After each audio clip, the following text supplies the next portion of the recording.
Hello दोस्तों, art study channel में आपका स्वागत है। कल का वीडियो जो हम पढ़े थे 85 नंबर क्वेश्चन तक, ठीक।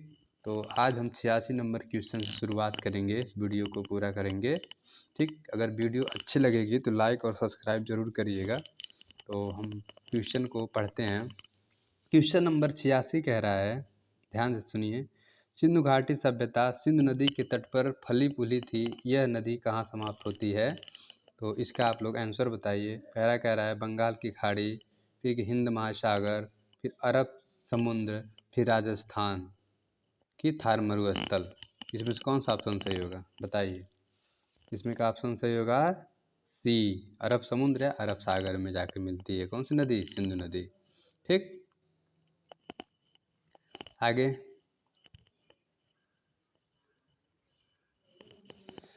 उसके बारे में जिक्र करते हैं कि सिंधु घाटी सभ्यता सिंधु नदी के तट पर फली फूली थी और यह नदी बलूचिस्तान तथा गिलगित से बहते हुए अटक में पर्वतीय क्षेत्र से बाहर निकलती है।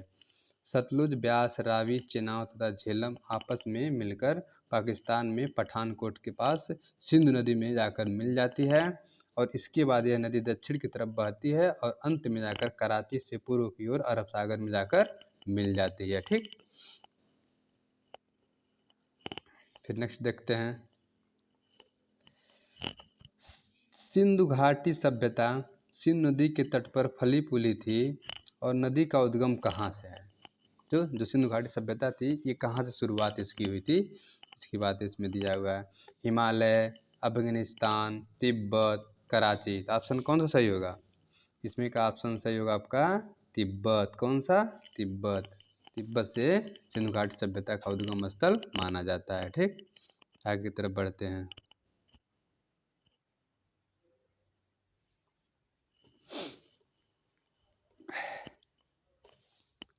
सिंधु घाटी सभ्यता सिंधु नदी के तट पर फली फूली थी और इस नदी का उद्गम जो है मानसरोवर झील के निकट तिब्बत में माना जाता है, या तिब्बत से इसका उद्गम स्थल में। तिब्बत में जो है मानसरोवर झील है, वहीं से इसका क्या होता है? उद्गम स्थल माना जाता है। आगे देखते हैं। सिंधु नदी का उद्गम स्थान क्या है? उद्गम स्थान क्या है? अफगानिस्तान, भारत, पाकिस्तान, तिब्बत। इसमें कौन सा आंसर सही होगा? इसमें आंसर होगा सही तिब्बत। कहाँ से निकली है? तिब्बत से निकली हुई है। आगे देखते हैं। इसमें क्या दिया हुआ है कि सिंधु नदी का उद्गम मानसरोवर झील के निकट तिब्बत में है। पश्चिम की ओर बहती हुई यह नदी भारत में लद्दाख से प्रवेश करती है और इस क्षेत्र में जाकर क्या झांसकर, नुब्रा, श्योक तथा हुंजा आदि की सहायक नदियाँ इसमें क्या है? मिल जाती है। कौन सी नदी में? सिंधु घाटी नदी में, ठीक। आगे हम देखते हैं। निम्नलिखित में से कौन सिंधु का हिस्सा नहीं, जो सिंधु सभ्यता है उसका हिस्सा नहीं है? रोपड़, लोथल, कालीघाट, क्या है उसके बाद कालीबंगा। इसमें से कौन सही होगा बताइए। तो देखिए, रोपड़ है, लोथल भी है और कालीबंगा है। क्या है ये? जो आपका जो है कालीघाट, ये इसका हिस्सा नहीं है सिंधु घाटी सभ्यता का, ठीक। आगे देखते हैं। रोपड़ पंजाब में पड़ता है, लोथल गुजरात में तथा कालीबंगा राजस्थान में है। यह सिंधु घाटी का हिस्सा है, जबकि कालीघाट पश्चिम बंगाल का हिस्सा है। इसलिए क्या है, यह सिंधु घाटी का हिस्सा नहीं माना जाता है। आगे पढ़ते हैं हम। सिंधु घाटी सभ्यता का कौन सा एकमात्र स्थल जहाँ किलाबंदी नहीं है, जहाँ पर किले का निर्माण नहीं किया गया है? कौन सा स्थान है? हड़प्पा, मोहनजोदड़ो, कालीबंगा या मोहनजोदड़ो। इसमें से कौन सा सही होगा? हड़प्पा सही होगा कि चंदड़ो कि कालीबंगा कि मोहनजोदड़ो? बताइए क्या हो जाएगा? चंदड़ो, ठीक। अब आगे हम बढ़ते हैं।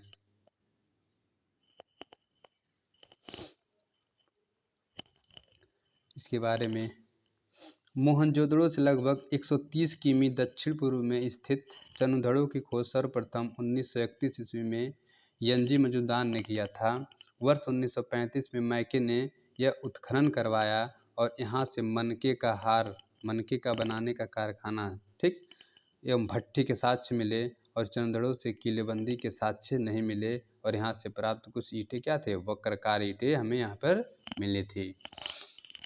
ठीक है, आगे की तरफ देखते हैं।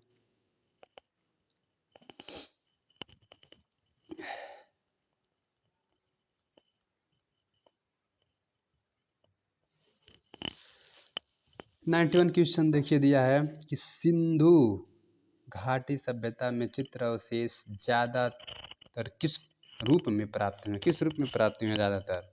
ठीक, तो बर्तन में, पांडुलिपि में, भित्ति चित्र में, किनमें से कोई नहीं। क्या ऑप्शन सही होगा इसमें से, बताइए। इसमें से ऑप्शन क्या सही होगा, इसमें से ऑप्शन सही होगा बर्तन। बर्तन में ज़्यादातर मात्रा में हमें क्या है, चित्रों के अवशेष ज़्यादा मिले हैं। ठीक है, सिंधु घाटी सभ्यता की बात की जाए तो स्पेशल कहीं चित्र का जिक्र नहीं किया गया। इसमें जो भी मिला हुआ है मृद भांडों या मिट्टी के बर्तनों में मिला हुआ है। ठीक, आगे की तरफ देखते हैं। सिंधु घाटी सभ्यता में चित्र अवशेष तरह तरह के चित्रों वाले टूटे बर्तनों के अवशेष के रूप में मिले हैं, जिन पर कुछ लिखा हुआ है। उस काल में सुंदर सुंदर बर्तनों का निर्माण चाक के सहारे किया जाता था और बर्तन को सुंदर एवं टिकाऊ बनाने के लिए क्या चमकाया भी जाता था। ठीक, तो प्राय देखा जाता है सिंधु घाटी सभ्यता में जो बर्तने थे उसको गेरुआ रंग से रंगा जाता था पूरी तरह से, और उसके बाद काली स्याह से अर्थात काले रंगों से उसका क्या किया जाता है, चित्रण किया जाता था। ठीक, देखते हैं। 92 कह रहा है सिंधु घाटी मृदभांड किसके द्वारा बनाया गया था, किसके द्वारा बनाया गया था, बताइए।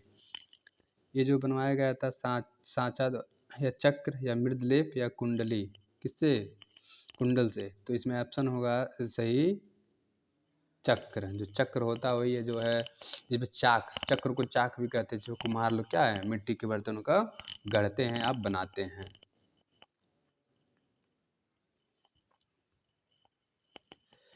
नेक्स्ट है, इसमें देखिए आगे। सिंधु घाटी मृदभांड चाक या चक्र व्हील पर बनाए जाते थे और आग में पकाए जाते थे। ठीक, ये इनकी परंपरा रही थी सिंधु घाटी सभ्यता की। आगे देखते हैं। सिंधु घाटी मुद्राओं पर कौन सा प्रमाणिक जानवर दर्शित है, कौन सा प्रमाणिक जानवर दर्शित है, यूनिकॉर्न, ड्रैगन, जंगली सुअर या कोबरा। इसमें ऑप्शन कौन सही होगा, बताइए। 93 का ए सही होगा, यूनिकॉर्न। क्या सही होगा, यूनिकॉर्न, ऑप्शन ए। सिंधु घाटी मुद्राओं पर पौराणिक जानवर गैंडा, जिसको क्या यूनिकॉर्न बोलते हैं, यही प्रदर्शित है। इसके अतिरिक्त एक सिंग वाले सांड, बाघ, हाथी, जंगली भैंसा और बकरा भैंस आदि पशुओं का आकृतियों का अंकन किया गया है। ठीक, आगे बढ़ते हैं हम। 94 क्वेश्चन कह रहा है कि सिंधुवासी किस वृक्ष की पूजा करते थे। अब यहाँ वृक्ष की बात कही जा रही है, पेड़ की बात कही जा रही है। किसकी पूजा करते हैं, पीपल की, बरगद की, नीम की या समी की। बताइए इसका आंसर क्या होगा। तो इसका आंसर हो जाएगा पीपल। ठीक, आगे बढ़ते हैं। ये चीज़ों को अच्छे से समझते चलिए और जो भी बताया जा रहा है उसको ध्यान से सुनिए। आगे देखिए। सैंधव सभ्यता में वृक्ष पूजा के प्रमाण मिलते हैं। विभिन्न वस्तुओं या मुद्राओं पर अंकित पीपल के वृक्ष, टहनी, पत्तियां आदि स्पष्ट है कि पीपल को पवित्र मानकर उसकी क्या पूजा की जाती थी।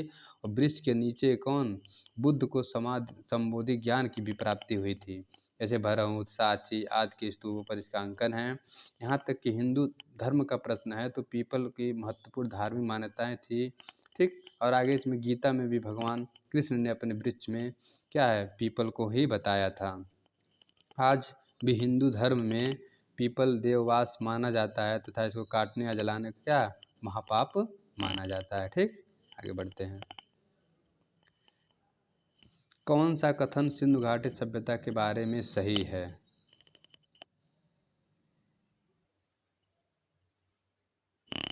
ये कौन सा कथन सिंधु घाटी सभ्यता के बारे में सही है कह रहा है। तो इसमें क्या हो जाएगा, वे पशुपति की पूजा करते थे, संस्कृत आमतौर पर स्थिर थी।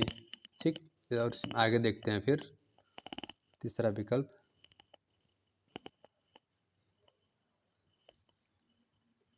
तो इसमें ऑप्शन देखिए ए सही होगा, वही पशुपति की पूजा करते थे। ठीक है, चलिए कोई बात नहीं। आंसर, सिंधु घाटी सभ्यता के लोग पशु की पूजा करते थे, यह कथन सत्य है, शेष कथन इसके संदर्भ में असत्य है। ठीक, अब आगे बढ़ते हैं। भारतीय कला का सबसे प्राचीन केंद्र, अजंता, महाबलीपुरम, सिंधु घाटी सभ्यता, खजुराहो। तो हम बात कर रहे हैं किसकी यहाँ पे, आंसर क्या हो जाएगा, प्राचीन केंद्र। प्राचीन केंद्र आपका हो जाएगा सिंधु घाटी सभ्यता। ठीक, हम आगे की तरफ चलते हैं। अब सिंधु घाटी सभ्यता इसकी है। तो इसमें जो है दिए गए विकल्पों में भारतीय कला का सबसे प्राचीन केंद्र सिंधु घाटी सभ्यता है। सिंधु सभ्यता के स्थलों में जो चित्रकला, मूर्तिकला और स्थापत्य के अवशेष मिले हैं, उससे उस युग की महान कला का परिचय मिलता है। किससे, जो हमें अवशेष मिले हैं उससे हम उसके इतिहास को जानते हैं, उसके बारे में उसकी जानकारी हमें प्राप्त होती है। ठीक, कुछ अन्य महत्वपूर्ण तथ्य हैं। अजंता के चित्र प्रथम शताब्दी ईसा पूर्व से लेकर 7वीं शताब्दी ईसा पूर्व की हैं। पहली चीज़, महाबलीपुरम के मंदिर राज सिंह शैली कब 677 से 800 ईस्वी में बनी। ईस्वी है, ध्यान दीजिएगा, ईस्वी और ईसा पूर्व में अंतर होता है, ये ईस्वी की बात हो रही है। यहाँ प्रसिद्ध मंदिर सौर मंदिर है। मंदिर का निर्माण एक विशाल प्रांगण में हुआ है, जिसका प्रवेश द्वार पश्चिम की ओर है। उसके बाद है खजुराहो, जो छतरपुर मध्य प्रदेश में पड़ता है, जो चंदेल राजाओं ने के समय में इसका निर्माण हुआ था। ये 9वीं शताब्दी से लेकर 12वीं शताब्दी तक अपने अनेक सुंदर भव्य मंदिरों के निर्माण करवाने में क्या हुई थी, फेमस हुई थी या फेमस हुए थे। ठीक, आगे देखते हैं। कंदरिया मंदिर जो यहाँ की सबसे सर्वश्रेष्ठ मंदिर मानी जाती है। ठीक, यही मंदिर सबसे सर्वश्रेष्ठ मानी जाती है। कह रहा है कौन सा कलात्मक क्रियाकलाप सिंधु घाटी सभ्यता के विभिन्न स्थलों में नहीं है।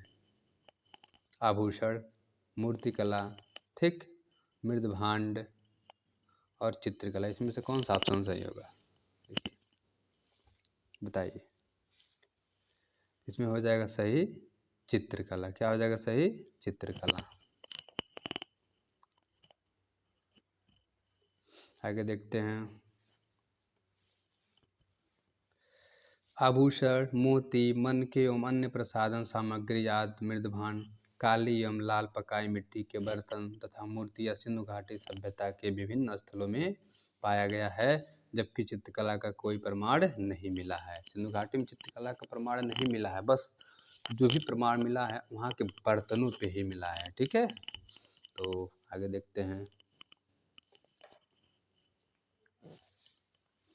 सिंधु घाटी सभ्यता में निम्नलिखित में से कौन सी कला का अवशेष नहीं है। किसमें कला का अवशेष नहीं है, इसमें देखिए मूर्तिकला, चित्रकला, आभूषण कला और बर्तन कला। इसमें कौन सा ऑप्शन सही होगा, तो इसमें से ऑप्शन हो जाएगा सही आपका ये चित्रकला। ठीक, चित्रकला। ठीक है, अब नेक्स्ट क्वेश्चन।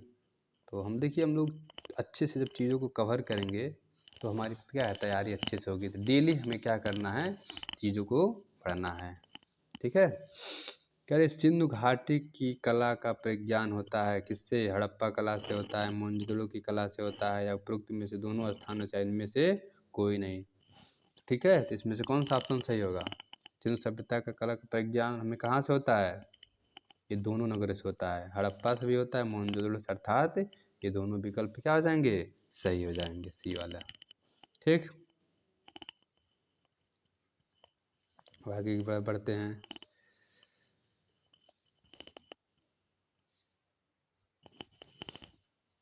सिंधु घाटी की कला का परिज्ञान हड़प्पा या मोहनजोदड़ो दोनों स्थलों से होता है। क्या है, दोनों स्थल, जो हड़प्पा है और मोहनजोदड़ो दोनों स्थलों से हमें इसकी प्रमाण मिलती है। तो नेक्स्ट क्वेश्चन है, हड़प्पा मोहनजोदड़ो किस सभ्यता से संबंधित है।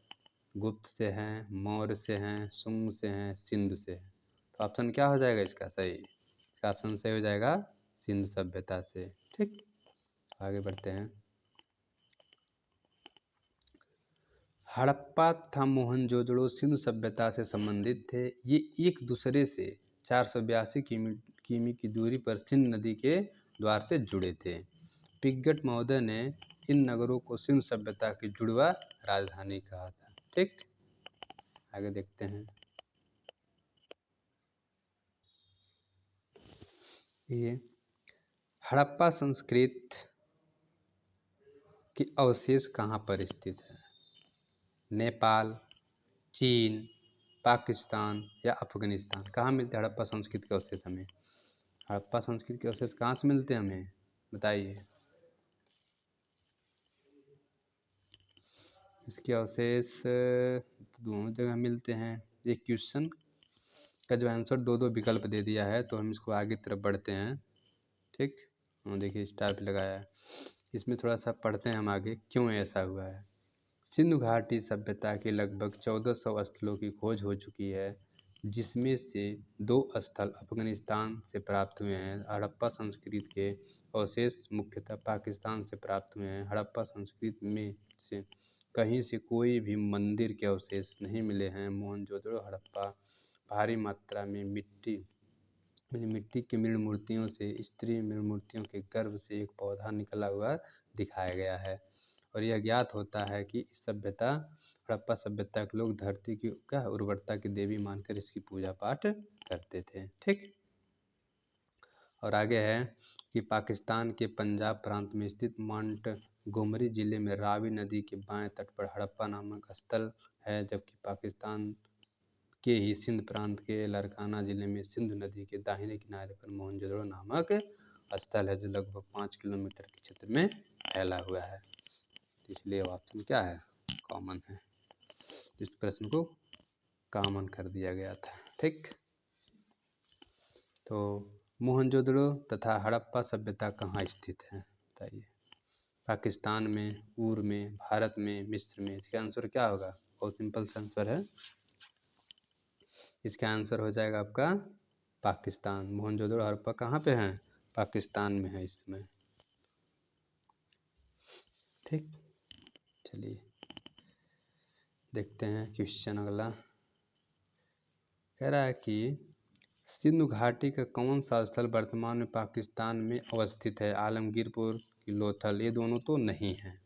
आलमगीरपुर यूपी में पड़ता है, ठीक, और लोथल गुजरात में पड़ता है। बाकी जो 2 विकल्प है उसी में से एक विकल्प सही होगा। ठीक, तो ये हो जाएगा आपका क्वेश्चन हड़प्पा सही हो जाएगा। तो कालीबंगा भी भारत में पड़ता है, ये पाकिस्तान का हिस्सा नहीं है, इसीलिए कौन सही हो जाएगा, हड़प्पा सही हो जाएगा। ये गलत, तो ये हड़प्पा आपका सही माना जाएगा। ठीक, आगे बढ़ते हैं। सिंधु घाटी व चित्रित मृदभांड किस विधि से बनाया गया है? कुम्हार की चाक की, या दबाने वाली मशीन, या हस्त निर्माण, या साधारण मिट्टी के उपकरण? किससे बनाया गया था, बताइए।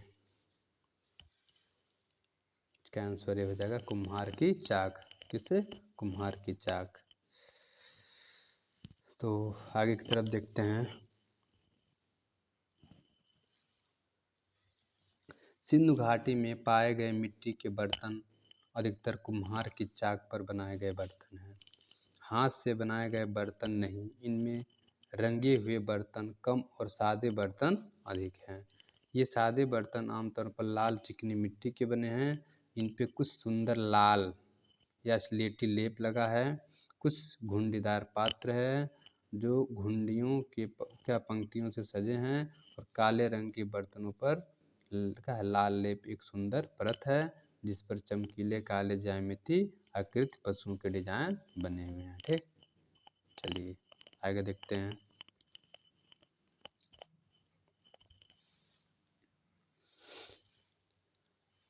सिंधु घाटी से चित्रांकन के उदाहरण मिले हैं, किसके, कागज पर, कपड़े पर, दीवारों पर, या पात्रों पे? कहाँ मिलते हैं ज़्यादातर? ज़्यादातर इसके जो मिलते हैं पात्रों पे मिलते हैं। कहाँ मिलते हैं, पात्रों पे मिलते हैं। ठीक,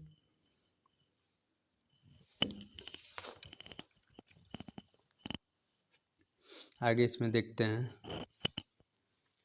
सिंधु घाटी के चित्रांकन का उदाहरण पात्रों पर मिलता है। मोहनजोदड़ो से प्राप्त मृदभांड कुम्हार के चाक पर चिकनी मिट्टी से बना हुआ कुम्हार ने अपनी कुशल अंगुलियों की सहायता से उसे एक आकर्षण के रूप में दिया और आग में पकाने के बाद इस मिट्टी के पात्र को काले रंग या से रंगा गया और इस पर बने हुए चित्र वनस्पतियों और ज्यामितीय आकृति के माने जाते हैं। ठीक, चलिए आगे की तरफ देखते हैं। हड़प्पा की सामाजिक व्यवस्था कैसी थी? पूंजीवादी थी, समानाधिकारवादी थी, जातिवादी थी, या बड़े आधारित या दास श्रम पे आधारित? किस पे थी ये हड़प्पा सभ्यता की? हड़प्पा सभ्यता की समानाधिकारवादी थी। किस पे थी? समानाधिकारवादी थी। आगे देखते हैं, इसमें वही दिया है कि हड़प्पा सामाजिक व्यवस्था समानाधिकारवादी थी। आगे देखते हैं हम। सिंधु घाटी सभ्यता किस अवधि की है? 3000 से 2250 ईसा पूर्व, 4000 से 3000 ईसा पूर्व, 3300 ईसा पूर्व, 2875 से 1100 ईसा पूर्व, 4000 से 3600 ईसा पूर्व। इसमें से कौन सा ऑप्शन सही होगा? इसमें प्रमाणिक देखा जाए तो कोई नहीं है। इसमें जो प्रमाणिक देखा जाए कोई स्थल ही नहीं, कोई क्या डेट ही नहीं है। तो हम इसका तो इस सब विकल्प क्या है? गलत है। तो इसका आंसर इसमें से नहीं कोई होगा। देखते हैं आगे कौन सा होगा। तो सिंधु घाटी सभ्यता कांस्य युगीन सभ्यता है। इसकी अवधि 3300 से 1300 ईसा पूर्व, जबकि इसकी परिपक्वता की अवधि 2600 से 1900 ईसा पूर्व थी। सिंधु घाटी सभ्यता का काल निर्धारण करना निस्संदेह कठिन कार्य है। देखिए, सिंधु घाटी को सभ्यता का सबसे मूल प्रमाण C14 को माना जाता है, जिसमें जो है 2500 ईसा पूर्व से कितने से 2500 ईसा पूर्व से लेकर 1750 ईस्वी का जो डेट है यही सही माना जाता है। यही प्रमाणित ही ज़्यादातर किताबों में मिलता है। ठीक है,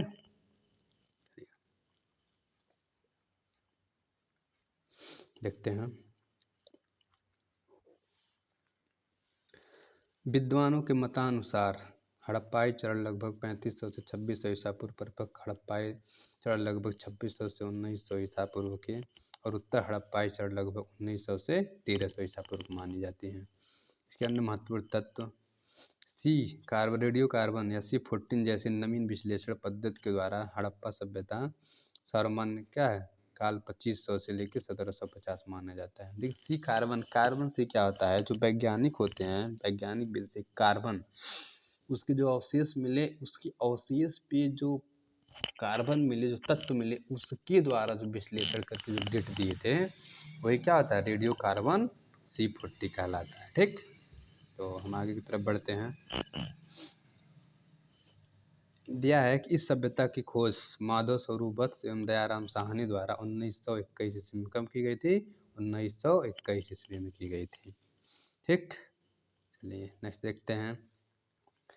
सिंधु घाटी सभ्यता का काल 2500 से 1800 ईसा पूर्व का क्या है? आधार है किसमें? पुरातात्विक आधार तक का ज्ञान, मुद्रण चिन्ह, रेडियो कार्बन डेटिंग, या यात्री क्या है? यात्री का जो विवरण उसके अनुसार, किसके अनुसार था आधार माना जाता था? बताइए। रेडियो कार्बन डेटिंग के अनुसार माना जाता है। ठीक, अब क्या है ये? सिंधु घाटी सभ्यता के काल निर्धारण में विभिन्न मत है। रेडियो कार्बन के आधार पर अलग अलग विद्वानों का मत अलग अलग है, किंतु 2500 ईसा पूर्व से 1750 ईसा पूर्व सर्वाधिक विद्वानों का मानना है। बताएं ना आपसे कि 2500 से 1750 अगर कहीं आपको मिलता है तो वही आंसर आपका क्या हो जाएगा? सही पूर्णतः माना जाएगा। इस चीज़ को ध्यान दीजिएगा, बहुत सन में जो है गलतियां हो जाती हैं, मिस्टेक होते रहते हैं।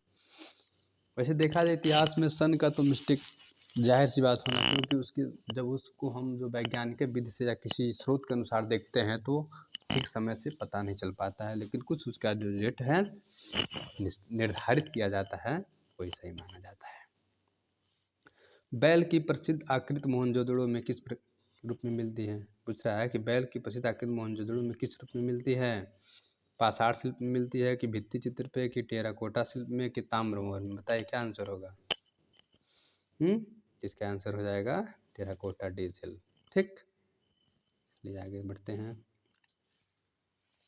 मोहनजोदड़ो से टेराकोटा में प्राप्त वृषभ बैल कि बलिष्ठ मूर्ति प्राप्त हुई डिल वाले बैल की अपेक्षा बिना डिल वाले बैल की विभिन्न मूर्तियां अधिक है। मोहनजोदड़ो से प्राप्त वृषभ की कांस्य प्रतिमा आक्रामक मुद्रा में है और वृषभ गुस्से में अपना सिर दाएं ओर घुमाए हुए हैं और उसके गले में रस्सा बंधा हुआ है। मुहरों पर भी एक सिंग वाले सांड का आकृति मिलता है जो टेराकोटा में खिलौने की आकृति प्राप्त होती है। देखिए, चीज़ों को अच्छे से थोड़ा सा पढ़िए, समझिए क्या कह रहा है। तो उसके जो है जानवरों को जब ऐसे पढ़ते पढ़ते जाएंगे तो हमें ये भी मान लीजिए इतना गहराई नहीं पता हो पाएगा, लेकिन इतना तो जानकारी हो जाएगा कौन कौन जानवर थे। अब इसमें जानवरों की जब विशेषता के बारे में हम पढ़ लेंगे कि बैल किस तरह से मुड़ा था, कैसे गुस्से में था, कैसे सिर बधी थी, तो हमें क्या दिमाग में बैठ जाएगा, तो क्वेश्चन गलत होने का चांस नहीं रहेगा। ठीक, चलिए आगे तरफ बढ़ते हैं। सिंधु सभ्यता का प्रसिद्ध स्नानागार मिलता है कहाँ पे? चंदड़ों में, तक्षशिला में, हड़प्पा में या मोहनजोदड़ो में? इसका आंसर क्या होगा बताइए? तो इसका आंसर हो जाएगा डी, मोहनजोदड़ो में। ठीक है, आगे देखते हैं। तो सिंधु सभ्यता का प्रसिद्ध स्नानागार मोहनजोदड़ो से मिला है। इसका जलाशय दुर्ग के टीले में है। इसमें फर्श पक्की ईंटों की बनाई गई हैं, जिसके पास बड़े बड़े कमरे और कुएं हैं। मार्शल ने विशाल स्नानागार को क्या किया? तत्कालीन विश्व का आश्चर्य निर्माण बताया। ज्ञात है कि सिंधु सभ्यता को हड़प्पा सभ्यता भी कहा जाता है। इस सभ्यता में एक आयताकार भी मिला जो जिसका है डाकयार्ड या नौका घाट कहते हैं। देखिए, चीज़ों को थोड़ा समझिए कि सिंधु सभ्यता क्यों कहा जाता है, हड़प्पा सभ्यता क्यों कहा जाता है, और सिंधु सभ्यता में जो ये स्नानागार पाए गए थे उसमें बहुत बड़े बड़े महल बनाए गए थे। उस महल के बीचों बीच में जो कुआं बनाया जाता था और कुआं के साइड में जो है कि जो घर रहते थे और वह पानी निकालने की सुविधा और ये जो नल की सुविधा नाली की सुविधा वहाँ पर क्या है विद्यमान रहती थी। और सर्वप्रथम जो है कि मोहनजोदड़ो में ही ईंटों का प्रयोग का साक्ष्य में मिला है या ईंटों का प्रयोग किए थे लोगों ने, तो इसीलिए उसको आश्चर्यजनक माना जाता है। मार्शल ने उसको क्या माना? एकदम आश्चर्यजनक बताया जिस निर्माण को, जो आज के निर्माण से बहुत डिफरेंस अलग था। ठीक, आगे देखते हैं।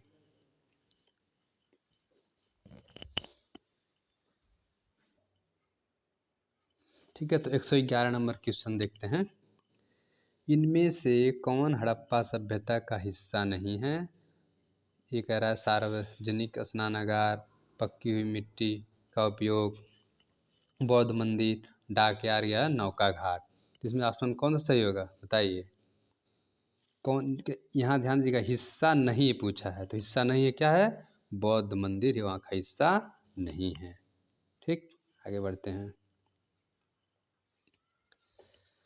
हड़प्पा सभ्यता, ठीक, इनमें से किसके लिए प्रसिद्ध है?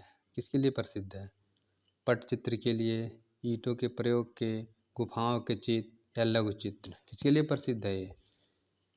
112 ईंटों के लिए प्रसिद्ध है। किसके लिए प्रसिद्ध है? ईंटों के लिए प्रसिद्ध है सिंधु घाटी की सभ्यता जो है। सिंधु घाटी सभ्यता के भवन निर्माण में कौन सी सामग्री प्रयुक्त की गई थी? बताइए, कौन सी सामग्री प्रयुक्त की गई थी? बताइए इसका। ईंटों का प्रयोग या पकी हुई ईंटों का, प्रस्तर या कास्ट, या इनमें से कोई नहीं? प्रस्तर का अर्थ होता है पत्थर। क्या होता है? प्रस्तर का अर्थ होता है पत्थर। कह रहा है सिंधु घाटी सभ्यता के भवन निर्माण में कौन सी सामग्री प्रयुक्त की गई थी? ईंट का पकाई, कौन सा? पकाई गई ईंट का प्रयोग इसमें की गई थी। किसमें? सिंधु घाटी सभ्यता में। सिंधु घाटी की सभ्यता ही ऐसी सभ्यता थी जहाँ पर सर्वप्रथम ईंटों का प्रयोग ज़्यादा मात्रा में किया गया था और ईंटों की मात्रा या ईंटों के सर्वप्रथम खोजकर्ता इन्हीं को ही माना जाता है। आगे देखते हैं। ईंटों से निर्मित विशाल स्नानागार कहाँ पाया गया था? मोहनजोदड़ो में, हड़प्पा में, सारनाथ में, देवगढ़ या उत्तर प्रदेश में? इसका आंसर क्या होगा? इसका आंसर सही हो जाएगा मोहनजोदड़ो में विशाल स्नानागार पाया गया था। सबसे बड़ा नहाने का स्थान वहीं पर मिला था, मोहनजोदड़ो, जो सिंधु घाटी सभ्यता के अंतर्गत पाई जाती है। आगे क्वेश्चन है, देखिए, कौन सी सभ्यता अपनी पकाई मिट्टी की ईंटों के मकान तथा जल आपूर्ति व्यवस्था के लिए प्रसिद्ध है? जल आपूर्ति के लिए क्या थी वहाँ पे उपलब्ध व्यवस्था थी। कहा जाता है कि सिंधु घाटी के जो उसमें राजा थे वे इतने महान थे कि हर घर में छोड़िए हर तीसरे घर में कुएं का निर्माण कर दिए थे कि हर तीसरे घर में कुआं रहेगा तो किसी की पानी की कमी नहीं होगी। इसलिए जो है वहाँ पे ज़्यादा मात्रा में पानी की व्यवस्था और पानी निकलने नाली सड़क ये सारी व्यवस्था आधुनिक जैसा फील वहाँ पे बनाई गई थी। आगे देखते हैं।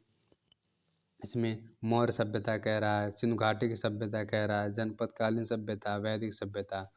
तो किस क्या चीज़ थी बताइए कहाँ पे? इसका आंसर हो जाएगा सिंधु घाटी सभ्यता। ठीक, आगे देखिए। सिंधु घाटी सभ्यता अपनी पकाई मिट्टी के ईंटों के मकान तथा जल आपूर्ति के लिए क्या थी? प्रसिद्ध है। आगे देखते हैं। अधिकांश प्रागैतिक चित्र कहाँ मिले हैं? किसकी बात कर रहा है? प्रागैतिहासिक की बात कर रहा है। कहाँ मिले हैं? मंदिरों में, गुफाओं में, महलों में या बिहारों में? कहाँ मिले हैं सबसे ज़्यादा? तो सबसे ज़्यादा हमें मिले हैं प्रागैतिक चित्र गुफाओं में। कहाँ मिले हैं? गुफाओं में मिले हैं। सबसे प्राचीन चित्र किसको? गुफा आदिमानव। जो आदिमानव कहाँ रहते थे? आदिमानव गुफा में रहते थे। तो सर्वप्रथम उन्होंने ही चित्रों का निर्माण किया था, बनाना शुरू किया था। और आदिमानव को चित्र बनाने का मेन उद्देश्य रहता था कि अपनी भावनाओं को व्यक्त करना। ठीक। प्रागैतिहासिक चित्र गुफाओं और चट्टानों की भित्तियों पर अंकित मिलते हैं। मानव इन गुफाओं के भीतर धूमिल प्रकाश में अपने जीवन की रस, सरल और व्यक्त की तुलिकाओं के माध्यम से खुरदरी गुफा के खुरदरी दीवारों तथा फर्शों पर अंकित किया था। आदिमानव लोग इतना उस समय मतलब एक्टिव थे कि अपने जो भी क्रियाकलाप करते थे तो उसको जो है अपने चित्रों के माध्यम से व्यक्त करते थे। यही उनका क्या था? अच्छा कार्य था। दक्षिण भारत का कौन सा केंद्र प्रागैतिहासिक चित्रों के लिए मशहूर है? बताइए। बेल्लारी, मद्रास, लोथल, कर्नाटक। बताइए। लोथल तो गुजरात में है, कर्नाटक भी जो है दक्षिण भारत का है, और बेल्लारी दक्षिण भारत का है, और मद्रास क्या है? ये भी जो दक्षिण भारत का। लेकिन कह रहा है कौन सा प्रागैतिक का चित्रों के लिए मशहूर माना जाता है? तो इसका आंसर क्या हो जाएगा? बेल्लारी। क्या हो जाएगा? बेल्लारी। आगे बढ़ते हैं, उसके कुछ तथ्य को जानते हैं। दक्षिण भारत में बेल्लारी प्रमुख प्रागैतिहासिक चित्रों के लिए प्रसिद्ध था। यह स्थान उत्तर पाषाण युग के मानव का प्रमुख केंद्र था। अन्य महत्वपूर्ण तथ्य देखिए। सर्वप्रथम एफ फानसेंट ने बेल्लारी के निकट प्रागैतिहासिक चित्रों का विवरण 1892 ईस्वी में प्रकाशित किया था। कब? 1892 ईस्वी में प्रकाशित किया था। यहाँ पर गुफाओं में शिकार के दृश्य, जादू के विश्वास क्या है चिन्ह अंकित किए गए हैं। इन चिन्हों में 6 कोणों का सितारा खटकोण उल्लेखनीय है। इन गुफाओं के चित्रों को स्पेन की कौगल की जो गुफा है उससे माने क्या है कंपेयर की गई है। ठीक, तो आगे देखते हैं। बिल्लासरंगम गुफा किस राज्य में स्थित है? केरल में, तमिलनाडु में, गोवा में या मध्य प्रदेश में? कहाँ है? बिल्लासरंगम की बात कर रहा है, बताइए। बिल्लासरंगम, इसका जो है आंसर क्या होगा? ये तो विकल्प कुछ अलग लग रहा है। बिल्लासरंगम केरल में नहीं है। ओ, ये तो आंध्र प्रदेश में। कहाँ है? आंध्र प्रदेश में। जो विकल्प में दिया ही नहीं है, चारों विकल्प क्या गलत हो जाएगा। तो इसका आंसर हो जाएगा आंध्र प्रदेश। क्या हो जाएगा? आंध्र प्रदेश। देखिए, बिल्लासरंगम गुफा आंध्र प्रदेश के कुरनूल जिले में स्थित है। इस क्षेत्र को 1970 के दशक में जांच के लिए चुना गया था क्योंकि यहाँ पर कई जानवरों के जीवाश्म और पुरातात्विक भंडार मिले थे। ठीक, क्योंकि पेपर बनता है तो कुछ चीज़ें मिस्टेक हो जाती हैं, तो विकल्प में ऑप्शन देने में गड़बड़ हो जाता है या प्रश्न में गड़बड़ हो जाता है। तो इस तरह से जो पेपर बनते हैं तो उसमें से एक आध दो क्वेश्चन, 4 क्वेश्चन जो फॉल्ट की तरफ चले जाते हैं, कॉमन की तरफ चले जाते हैं। आगे देखते हैं। मोहनजोदड़ो स्नानागार की पूर्व दिशा में स्थित स्तूप का निर्माण किस काल में किया गया था? बताइए। कुषाण काल में, शुंग काल में, मौर्य काल में या सातवाहन काल में? कब किया गया था? इसका आंसर हो जाएगा कुषाण काल में। किस काल में? कुषाण काल में। ये कुषाण काल का समय माना जाता है।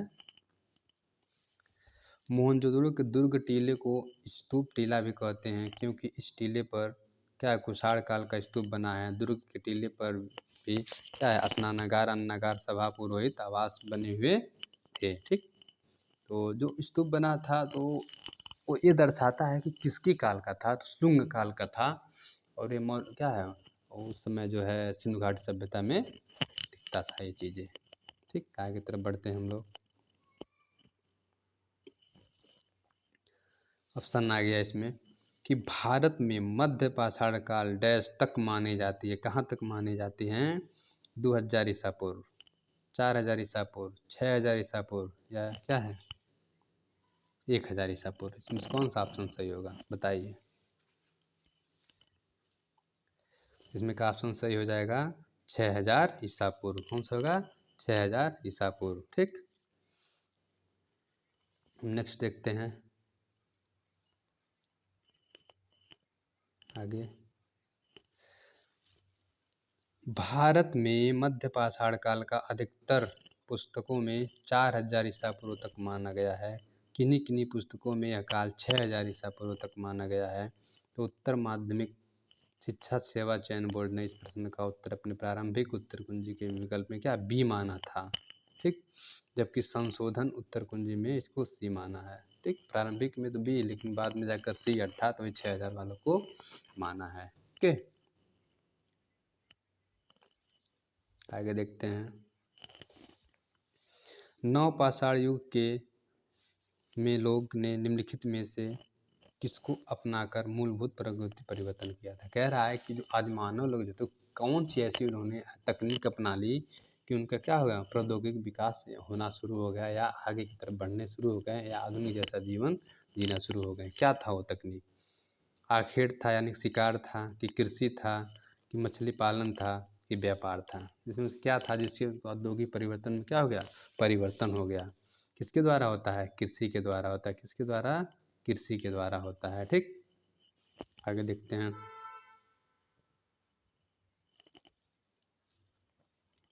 फिर क्या रहा है नेक्स्ट। खाद्यान्नों का उत्पादन सर्वप्रथम नव पाषाण काल में हुआ। यही वह समय था जब मनुष्य कृषि कर्म से परिचित हुआ। नव पाषाण काल में ही जौ, गेहूँ, अन्य किस्म की खेती के योग्य क्या बनाया गया, जिसमें से कृषि जन्य गेहूँ का उद्भव हुआ। और भारतीय महाद्वीपों को में कुल्डिहवा एक स्थान है जहाँ पर क्या हमें बस्ती मिली, और यहाँ पर चावल के भी साक्ष्य मिले, और गेहूँ स्पष्ट रूप से प्रमाण मिले कुल्डिहवा से। ठीक, इस तरह से इसको हम लोग देखेंगे। तो खाने पीने की जो व्यवस्था शुरू हुई थी, पहले लोग जानवरों को मारते थे, धीरे धीरे परिवर्तन करते करते आए, कृषि लाए। जब कृषि आ गया तो उनका एक आवास बन गया, और एक जगह स्थिर होकर अपना काम करने लगे, और आगे की तरफ बढ़ना शुरू कर दिए। ठीक है, तो आगे तरफ हम बढ़ते हैं। तराशे गए चमकीले क्या हथियारों के औजार कहाँ प्रयोग किए गए थे बताइए। पूरा पाषाण काल में, मध्य पाषाण काल में, नव पाषाण काल में, ताम्रपाषाण काल में। ये प्रश्न 2021 में पूछा था टीजीटी उत्तर प्रदेश में। तो इसका आंसर क्या हो जाएगा? नव पाषाण काल में। कब? नव पाषाण काल में। ठीक, आगे देखते हैं। नेक्स्ट है, यह है कि नव पाषाण काल में मनुष्य पत्थरों यंत्रों पर पालिश करता था, और चाक पर बनी मिट्टी के बर्तनों का प्रयोग करता था। कुछ स्थानों पर हिरंजू के टुकड़े सील पत्थर प्राप्त हुए हैं, जिन पर हिरंजू को पीसा जाता था। नव पाषाण युग उत्तर पाषाण युग के मानव ने सर्वप्रथम चित्रकला का प्रयोग किया गया था। चित्रकला का प्रयोग कौन किया था?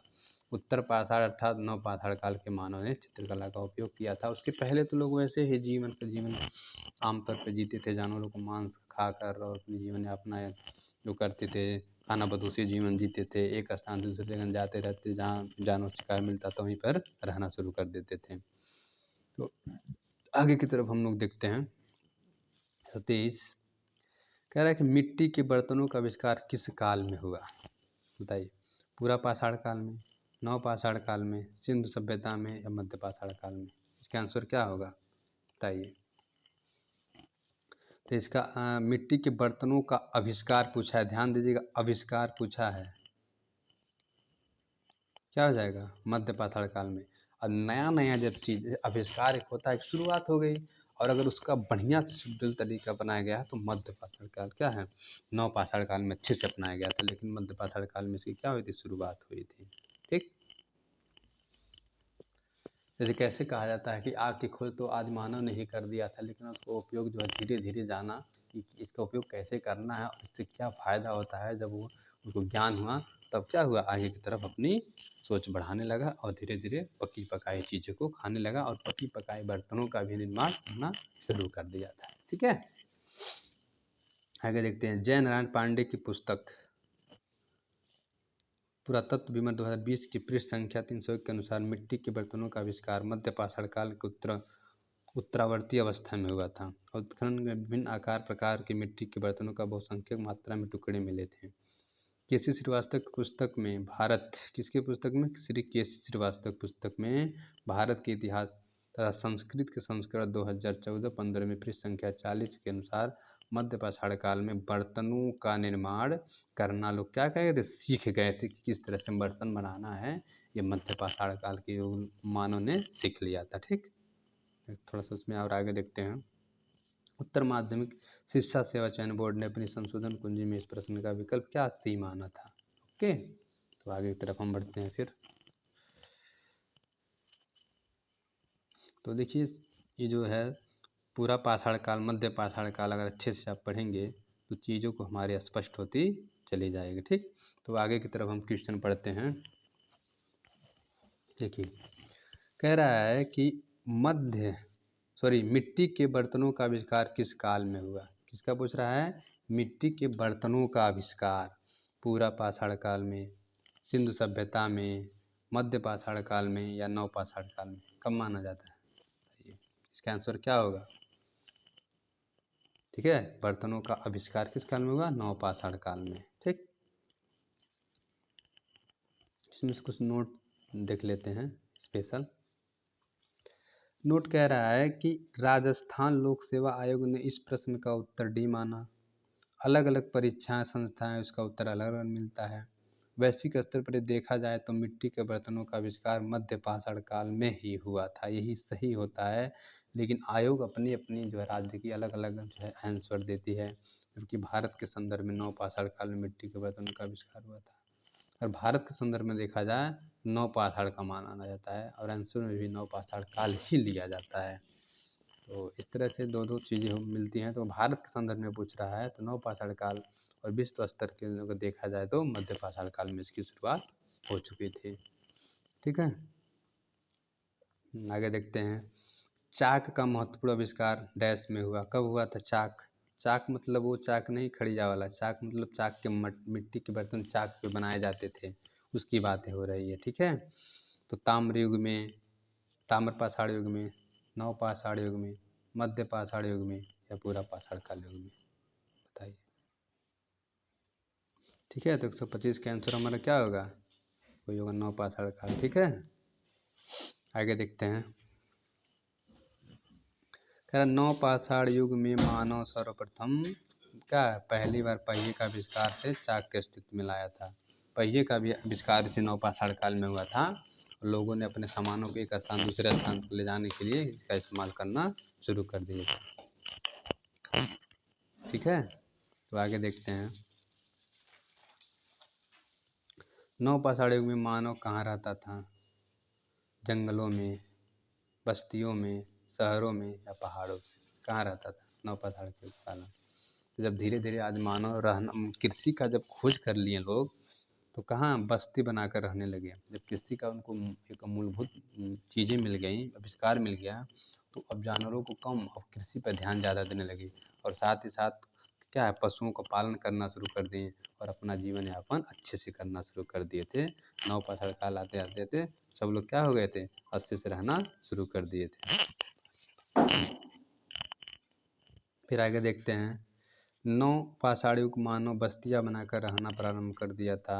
नव पाषाण युग से ही अन्य उत्पादक अर्थव्यवस्था का प्रारंभ होता है। आगे देखते हैं। अन्य महत्वपूर्ण तत्व में नव पाषाण के लिए नियोलिथिक शब्द का प्रयोग सबसे पहले जॉन लुबांक ने किया था। देखिए, ये चीज़ें ध्यान दीजिएगा नौ पाषाण के लिए नियोलिथिक शब्द का जो प्रयोग सर्वप्रथम कौन किया था? तो यही किए थे जॉन लुबाक। कौन किए थे? जॉन लुबाक ने किए थे। अग्नि का उपयोग इस काल में महत्वपूर्ण उपलब्धि मिलती है। मेहरगढ़, बुर्जहोम, गुफराल, कुल्डिहवा, चिराद, मास्की, ब्रह्मगिरी प्रमुख पाषाण काल की बस्तियां रही थी। आगे देखते हैं। नेक्स्ट, इनमें से कौन सा क्या असंबंध है? कह रहा है इसमें से कौन असंबंध मतलब अलग है। जैसे पिरनेजी पर्वतमाला, फ्रैंको कैंटबेनियन क्षेत्र, काटाल हयूक और क्या है डार्डन उपत्यका, इसमें से कौन क्या है अलग है? अलग कौन है इसमें से बताइए? इसमें से अलग है काटाक ह्यूक। क्या है? काटाक उसमें से क्या है एकदम अलग है। इसमें क्यों? काटाक युग अन्य तीनों से असंबद्ध है क्योंकि अन्य तीनों उत्तर पाषाणकालीन गुफा से चित्रों से संबंधित स्थल हैं और काटाल युग एक नव पाषाणकालीन बड़ा नगर है और यह तुर्की में स्थित है, जो जुलाई 2012 में यूनेस्को ने इसे वर्ल्ड हेरिटेज साइट में घोषित किया था। देखिए याद कर लीजिएगा, ये नया चीज़ आया है। काटाल युग तीनों में से अलग है। ये क्या है? ये उत्तर जो है नव पाषाण काल से संबंधित है। ये तुर्की देश में है, जो 12 क्या है जुलाई 2012 में यूनेस्को ने इसे वर्ल्ड हेरिटेज में घोषित किया था, रखा था। आगे देखते हैं हम।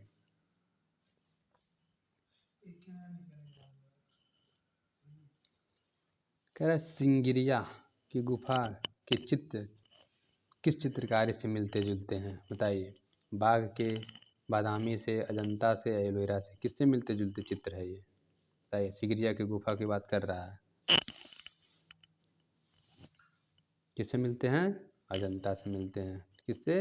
अजंता से मिलते हैं। तो आंसर सी हो जाएगा। बोलिए। देखिए, भारतीय बौद्ध भिक्षु धर्म के प्रचार प्रसार हेतु पूर्वी तथा दक्षिणी देशों की ओर गए और उनके साथ ही भारतीय चित्रकारी, धर्म और दर्शन आदि भी उन देशों में पहुंचा। श्रीलंका में भी इसी प्रकार भारत की अजंता शैली का चित्रकला धर्म प्रचारकों के साथ पहुंची। देखिए, श्रीलंका में जो अशोक की पुत्री थी, उनके पुत्र ये सब लोग क्या थे, श्रीलंका में जाकर बौद्ध धर्म का प्रचार प्रसार किए, जिसके कारण वहाँ की जो है कला और यहाँ की कला, वहाँ पे कला क्या है विकसित हो गई। श्रीलंका में जाकर इस कला का क्या हुआ विकास हुआ। सिगिरिया नामक गुफाओं में अजंता की चित्र शैली के दर्शन हमें मिलते हैं। ठीक, आगे देखते हैं अन्य महत्वपूर्ण तथ्य में। सिगिरिया गुफा में लाल, पीले, हरे केवल 3 रंगों का प्रयोग किया गया है। यहाँ 3 रंगों का प्रयोग दिखाई नहीं पड़ता है। क्या है? नीले रंग का प्रयोग दिखाई नहीं पड़ता है। सिगिरिया गुफा के चित्र राजा कश्यप के समय के माने जाते हैं और 1899 ईस्वी में ये क्या है मुरे होना चाहिए ने 13 आकृतियों के पेस्टल रंग तथा रंगीन छायाचित्रों द्वारा प्रतिलिपियाँ तैयार की, जो कोलंबो संग्रहालय में क्या है सुरक्षित है। ये मुरे होना चाहिए। चलिए आगे बढ़ते हैं। सिगिरिया की गुफा किस राजा से संबंधित है? सिगिरिया की गुफा किस राजा से संबंधित है? राजा सुबंधु, राजा कश्यप, पुलकेशिन द्वितीय, राजा सुभाव, किससे संबंधित है? बताइए इसका आंसर। तो इसका सही हो जाएगा राजा कश्यप। क्या हो जाएगा? राजा कश्यप से संबंधित। ठीक, आगे देखते हैं। सिगिरिया गुफा में कुल स्त्रियों के कितने चित्र अंकित हैं? 14, 22, 21, 7, कितने चित्र है टोटल? एकदम सिंपल सा है, बताइए क्या आंसर इसका सही होगा। सी, कितने? 21 चित्रों का जो ना 21 रूपायन बोला जाता है। जो 21 रूपायन नाम से पुस्तकें पत्रिकाएँ भी छपती हैं, तो वही 21 रूपायन दिमाग में बैठा लीजिएगा। कुल स्त्रियों की संख्या 21 रूपायन में अंकित किया गया है। सिगिरिया की कलात्मक गुफाएं श्रीलंका सिंघल से प्राप्त हुई है। यह स्थान सिंह गुफा के नाम से जाना जाता है और इन गुफाओं का निर्माण 5वीं शताब्दी में हुआ और यहाँ पर कुल 21 नारी आकृतियाँ प्राप्त हुई हैं।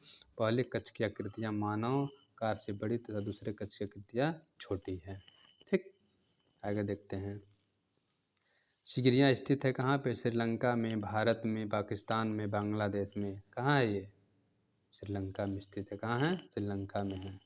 ठीक, चलिए आज का क्वेश्चन जो है, एक क्वेश्चन और देख लेते हैं। सिगिरिया की गुफा किस देश में है? ठीक, भारत में, नेपाल में, ये दोनों नहीं है। तो विकल्प जो इसमें सही होगा क्या है? श्रीलंका जो है, ये विकल्प इसका क्या होगा? सही होगा।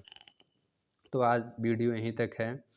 ठीक, पूरा वीडियो को देखने के लिए धन्यवाद। अगर वीडियो अच्छी लगी हो तो लाइक और सब्सक्राइब ज़रूर करें। ठीक है।